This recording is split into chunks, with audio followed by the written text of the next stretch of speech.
O mundo inteiro está vendo a vergonha que se tornou o Brasil diante desse julgamento político. Os olhos do mundo estão atentos ao Brasil. Olá, Edu Carvalho, melhor canal de corte do YouTube. Opa, eu sei que você não aguenta mais ouvir, eu pedi para você fazer o triplo C, curtir, comentar e compartilhar, mas eu peço porque 4 entre cada 10 pessoas sequer estão inscritas no canal e a maioria não ativa as notificações e nem curte o vídeo e isso prejudica o nosso algoritmo. Então ajuda a gente aí, brigadão. Falando em Alexandre, vamos direto à primeira pauta do julgamento do Bolsonaro. Eu passei boa parte da manhã de hoje assistindo esse julgamento histórico do presidente e que está acontecendo nesse exato momento, enquanto a gente está fazendo o programa, dentro do Supremo Tribunal Federal. Além dele, estão sendo julgados também o tenente-coronel Mauro Cid, o general Braga Neto, o deputado federal Alexandre Ramagem, o almirante da Marinha Almir Ganier, o ex-ministro Anderson Torres e os generais de Exército Augusto Heleno e Paulo Sérgio Nogueira. E a gente tem muito a comentar sobre esse julgamento, então o programa hoje certamente vai ser muito centrado neste assunto. Primeiro, sobre a presença do presidente Bolsonaro no julgamento, algo que eu digo a vocês, posso falar em bastidores, que não estava sendo cogitado, e houve uma inspiração, posso dizer assim, bíblica. Por curiosidade, o sermão desse final de semana na igreja foi sobre o julgamento de Paulo. Isso deu boas ideias, né? A gente pensar, poxa, por que o presidente não iria ao julgamento da mesma forma que o presidente Trump foi ao julgamento? Essa ideia, digamos assim, pegou, bons aliados abraçaram essa ideia, mas a CNN resolveu se antecipar, dizendo que Bolsonaro não deve nem assistir ao julgamento, dizem aliados. E essa estratégia, segundo a CNN, essa estratégia maravilhosa, vou ler aqui as aspas da reportagem, a estratégia defendida por esses deputados e senadores é que Bolsonaro ignore o julgamento e passe a mensagem de que não se importa com a análise da Suprema Corte e mantenha a narrativa de perseguição política. Como assim? Como assim? Que burrice é essa, meu Deus? Bolsonaro não vai ao julgamento para passar a mensagem que não estava nem aí? Como assim? O cara está sendo julgado e vai ser mandado para cadeia por 40 anos. A imprensa só vai falar nisso. Você acha que se o Bolsonaro enfiar igual um avestruz a cabeça dentro do buraco, ele vai passar a imagem de que não está nem aí? Eu não sei de onde tiram essas pessoas essas coisas. A pior, se você acha que a gente briga contra a burrice e contra a má intenção, porque há ainda os que defendiam que ele não fosse presencialmente, porque supostamente ele levaria a temperatura, mostraria enfrentamento da corte. Como se fosse um problema o sujeito enfrentar o julgamento político ao qual ele está submetido. Como se ele devesse morrer como um cordeirinho. E a gente vai falar mais sobre isso no programa de hoje com nome aos bois. Obviamente, o que eu defendi, inclusive publicamente, é o contrário, que o presidente Bolsonaro fosse ao julgamento. Bom, aqui é necessário uma parte, porque hoje já é evidente que, na verdade, o presidente Bolsonaro sequer deveria ter voltado ao Brasil para submeter ao regime. Vejam, se não tivesse voltado, não teria sido notificado, essas investigações não teriam acontecido da forma que aconteceu, e ele não estaria hoje no banco dos réus. Hoje isso já é evidente. Já é absolutamente evidente. Mas já que voltou, já que esta cagada foi feita, eu não sei como poderia ser sequer controverso que ele devesse ir ao julgamento, próprio julgamento, sentar como fez na primeira fileira e enfrentar os seus algozes de cabeça erguida, terminando com uma coletiva, dando a última palavra e expondo a farsa que é esse circo. E eu digo que não consigo imaginar porque é controverso, porque como eu não posso conceber um político que perderia a oportunidade de se submeter, e quem entende aqui de psicologia e de narrativa, sabe o quão poderoso é o arquétipo do Calvário e do martírio do justo na frente do Brasil inteiro. Então a alternativa era isso, ou não ir denotaria covardia. Uma característica, essa característica de covardia, que já vem sido atribuída por gente de direita com enorme frequência ao presidente Bolsonaro. E no final das contas eu digo, não precisa ser um gênio. Copia o Trump, isso é igual na escola, você não precisa ser o melhor aluno não. Senta do lado e copia o dever. Só não faz igual, né? Fala pessoal, tá gostando desse vídeo? Não esqueça de deixar o seu like e se inscrever no canal Olavo Edu Carvalho para receber notícias quentíssimas todos os dias. Isso ajuda demais o nosso trabalho e o YouTube irá recomendar para mais pessoas. Então eu não sei, copia o Trump, eu não sei quem são esses aliados, eu não sei quem diabos assessora o presidente nessas decisões, mas eu sei que o resultado é quase sempre desastroso, e graças a Deus o presidente não ouviu essas pessoas e tomou a decisão correta. E vejam essa foto histórica do presidente Bolsonaro, que é uma foto que ficou para a história.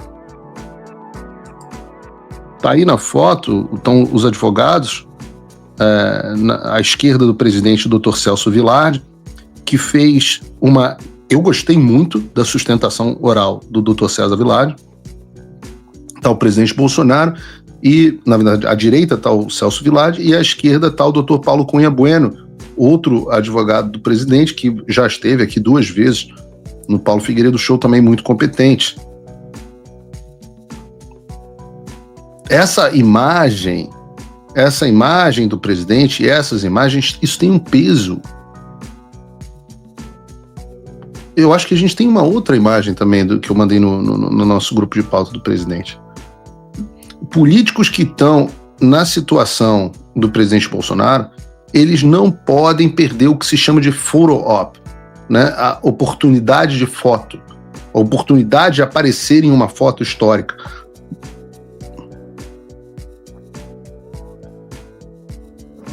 Então, o julgamento coloca o presidente numa imagem favorável. Vejam ele olhando, de cabeça erguida, olhando nos olhos, reforçando a ideia de que ele não é um covarde, que não está se escondendo os algozes, encarando no olho. E aí sim a despreocupação é genuína.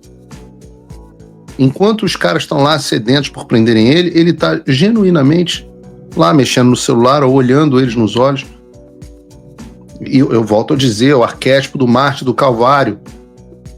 Então, o arquétipo do Marte, por exemplo, diz respeito a alguém, no caso o Bolsonaro, que sofre, que se sacrifica por uma causa maior.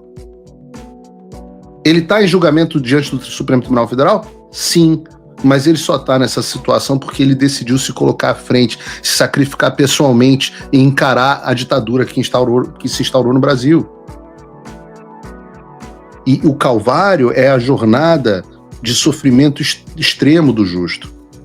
Um cara que tá com a vida feita, tem dinheiro, é famoso, querido pelo povo e mesmo assim está decidindo gastar o seu tempo, esforço e vida pelo propósito de lutar para o Brasil. E isso, o Calvário termina com o quê? Com a redenção, com o vindicated, com ele sendo vindicated, né? Redimido, como a gente diz aqui nos Estados Unidos. Estudem Carl Jung, estudem os arquétipos. Arquétipos são importantes para a opinião pública. Você só consegue formar a sua ideia, as suas opiniões com base em arquétipos, queira você, queira não. As pessoas se convencem com base em arquétipos, né? Os arquétipos são as histórias que são repetidas milhões de vezes, que fazem parte da vivência humana, da condição humana, desde o homem das cavernas até a nossa existência.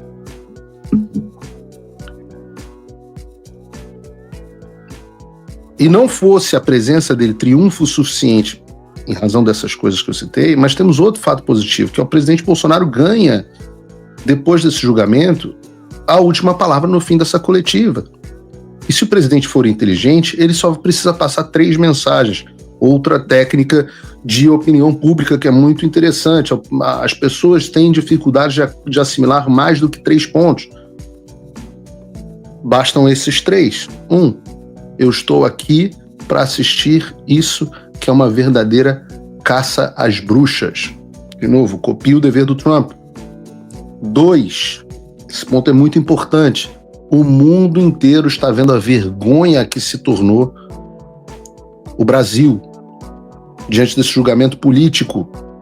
Os olhos do mundo estão atentos ao Brasil. 3, não sou eu quem está no banco dos réus, mas todos do movimento político do qual eu represento.